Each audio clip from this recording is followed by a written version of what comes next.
فرمایا وصلوا باللیل والناس نیام، جب لوگ سو رہے ہوں تم مصلی بچھا کے نماز پڑھنے لگ جاؤ۔ تمہارا رب کے ساتھ تعلق اس قدر مضبوط ہونا چاہیے کہ ایسے وقت میں کہ جب لوگ سو رہے ہوں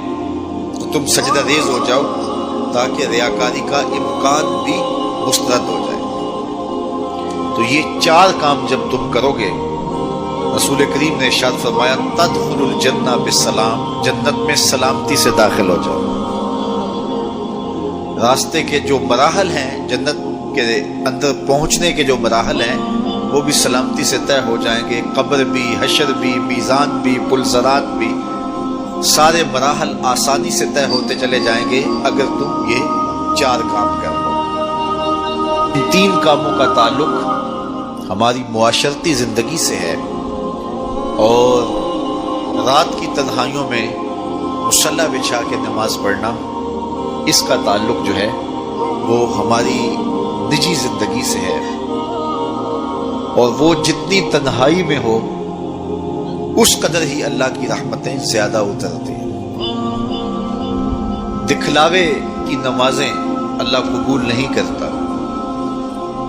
قرآن مجید میں سورہ ماعون کے اندر ارشاد فرمایا سو خرابی ہے ان نمازیوں کے لیے جو اپنی نمازوں سے غافل ہیں اور لوگوں کو برتنے کی چیزیں بھی نہیں دیتے،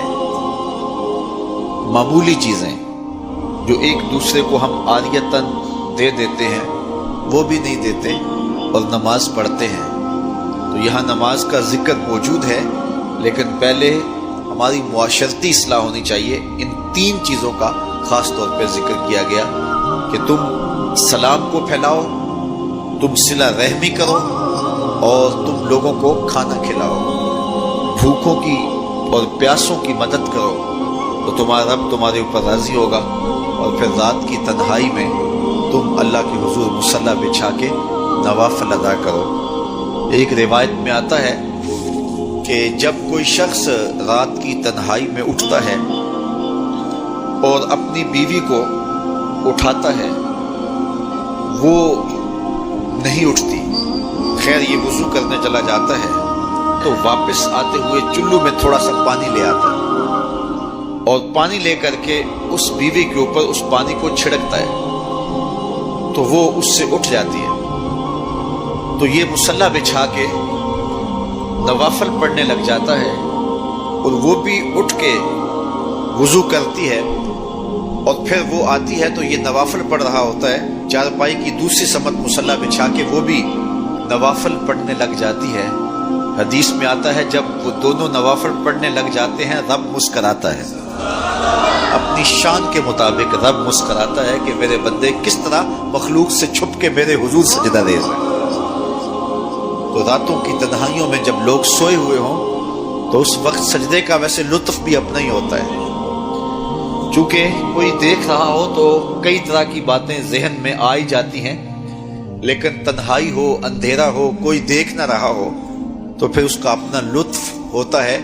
اور سحری کے وقت اٹھ کے نماز پڑھنے کا سرور بھی اپنا ہے۔ اور میں کہتا ہوں کہ وہ ملنے کی گھڑیاں ہوتی ہیں، انسان کو ان گھڑیوں کے اندر اللہ کی خاص رحمتیں نصیب ہوتی ہیں،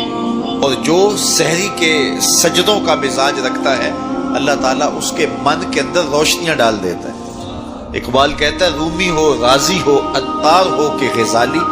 کچھ ہاتھ نہیں آتا بے آہ سحر گاہی۔ سبسکرائب کیجیے ہمارے چینل اور دبائیے بیل کا آئیکن تاکہ آپ کو ریگولر نوٹیفیکیشن اپڈیٹس مل سکیں۔